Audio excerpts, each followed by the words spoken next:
ಚೈನಾದ ಟಿಯಾನ್ಜಿನ್ ನಗರದಲ್ಲಿ ಆರಂಭವಾಗಿರುವ ಶಾಂಘೈ ಸಹಕಾರ ಸಂಘಟನೆ ಎಸ್ಸಿಒ ಸದಸ್ಯ ರಾಷ್ಟ್ರಗಳ ಪ್ರಮುಖರ ಸಭೆಯಲ್ಲಿ ಪ್ರಧಾನಿ ನರೇಂದ್ರ ಮೋದಿ ಭಾಗಿಯಾಗಿದ್ದರು. ಸಭೆಯಲ್ಲಿ ಪಾಲ್ಗೊಳ್ಳಲು ಆಗಮಿಸಿದ ಪ್ರಧಾನಿ ನರೇಂದ್ರ ಮೋದಿ ಅವರನ್ನು ಚೈನಾ ಅಧ್ಯಕ್ಷ ಕ್ಸಿ ಜಿನ್ಪಿಂಗ್ ಅವರು ಆತ್ಮೀಯವಾಗಿ ಬರಮಾಡಿಕೊಂಡರು. ಇದಕ್ಕೂ ಮುನ್ನ ಇಂದು ಬೆಳಗ್ಗೆ ಪ್ರಧಾನಿ ನರೇಂದ್ರ ಮೋದಿ ಚೈನಾ ಅಧ್ಯಕ್ಷ ಕ್ಸಿ ಜಿನ್ಪಿಂಗ್ ಅವರೊಂದಿಗೆ ದ್ವಿಪಕ್ಷೀಯ ಮಾತುಕತೆ ನಡೆಸಿದರು. ಈ ವೇಳೆ ಭಾರತ ಚೈನಾ ಅಭಿವೃದ್ಧಿ ಪಾಲುದಾರಿಕೆಯ ರಾಷ್ಟ್ರಗಳಾಗಿದ್ದು ಪರಸ್ಪರ ಭಿನ್ನಾಭಿಪ್ರಾಯಗಳು ವಿವಾದಗಳಾಗಿ ಬದಲಾಗದಂತೆ ನೋಡಿಕೊಳ್ಳಬೇಕು ಎನ್ನುವ ಬದ್ಧತೆ ಪ್ರದರ್ಶಿಸಿದ್ದಾರೆ.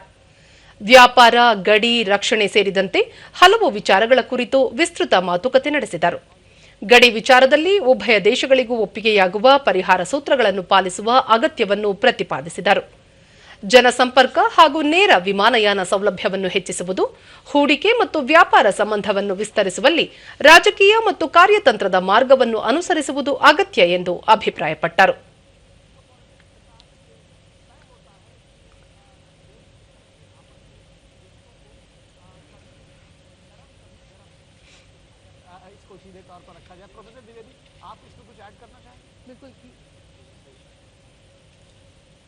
ದ್ವಿಪಕ್ಷೀಯ, ಪ್ರಾದೇಶಿಕ ಮತ್ತು ಜಾಗತಿಕ ಸಮಸ್ಯೆ ಹಾಗೂ ಸವಾಲುಗಳ ಕುರಿತು ಸಾಮಾನ್ಯ ನೆಲೆಗಳನ್ನು ವಿಸ್ತರಿಸುವ ಅಗತ್ಯವನ್ನು ಉಭಯ ನಾಯಕರು ಅನುಮೋದಿಸಿದರು. ಈ ವೇಳೆ ಪ್ರಧಾನಿ ನರೇಂದ್ರ ಮೋದಿ ಭಾರತ ಚೈನಾ ಪರಸ್ಪರ ವಿಶ್ವಾಸ, ಗೌರವ ಹಾಗೂ ಸಂವೇದನೆಯೊಂದಿಗೆ ಸಹಕಾರ ಸಂಬಂಧವನ್ನು ಮುಂದುವರೆಸಲು ಬದ್ಧವಾಗಿವೆ. ಇದರಲ್ಲಿ 280 ಕೋಟಿ ಜನರ ಹಿತಾಸಕ್ತಿ ಅಡಗಿದೆ. ಅಷ್ಟೇ ಅಲ್ಲ, ಸಮಗ್ರ ಮಾನವ ಕುಲದ ಕಲ್ಯಾಣಕ್ಕೆ ಈ ಬಾಂಧವ್ಯ ದಾರಿ ಮಾಡಿಕೊಡಲಿದೆ ಎಂದು ಹೇಳಿದರು. ಭಾರತ ಚೈನಾ ಗಡಿಯಲ್ಲಿ ಉಭಯ ದೇಶಗಳ ಸೇನೆಗಳನ್ನು ಹಿಂತೆಗೆದುಕೊಂಡ ಬಳಿಕ ಆ ಭಾಗದಲ್ಲಿ ಶಾಂತಿ, ಸ್ಥಿರತೆ ಕಾಯ್ದುಕೊಳ್ಳಲಾಗಿದ್ದು, ಗಡಿ ನಿರ್ವಹಣೆ ಸಂಬಂಧ ವಿಶೇಷ ಪ್ರತಿನಿಧಿಗಳ ನಡುವೆ ಒಪ್ಪಂದಕ್ಕೆ ಬರಲಾಗಿದೆ. ಕೈಲಾಸ ಮಾನಸ ಸರೋವರ ಯಾತ್ರೆಯ ಪುನರಾರಂಭ ಹಾಗೂ ಉಭಯ ದೇಶಗಳ ನಡುವೆ ನೇರ ವಿಮಾನಯಾನ ಸೇವೆ ಆರಂಭಗೊಂಡಿರುವುದು ಸಂತಸದಾಯಕ ಎಂದು ತಿಳಿಸಿದರು. ಕಳೆದ ವರ್ಷ ಕಜಾನ್ನಲ್ಲಿ ನಡೆದ ಮಾತುಕತೆ ಅತ್ಯಂತ ಫಲಪ್ರದವಾಗಿತ್ತು. ಭಾರತ ಚೈನಾ ಸಂಬಂಧಕ್ಕೆ ಧನಾತ್ಮಕ ದಿಕ್ಕನ್ನು ನೀಡಿತ್ತು ಎಂದು ಪ್ರಧಾನಿ ಹೇಳಿದರು. ಚೈನಾ ಅಧ್ಯಕ್ಷ ಕ್ಸಿ ಜಿನ್ಪಿಂಗ್ ಭಾರತ ಮತ್ತು ಚೈನಾ ಎರಡೂ ಬಲಿಷ್ಠ ಶಕ್ತಿಗಳಾಗಿದ್ದು ಸಹಕಾರಕ್ಕೆ ಒಮ್ಮತ ವ್ಯಕ್ತಪಡಿಸಲಾಗಿದೆ ಎಂದು ತಿಳಿಸಿದರು.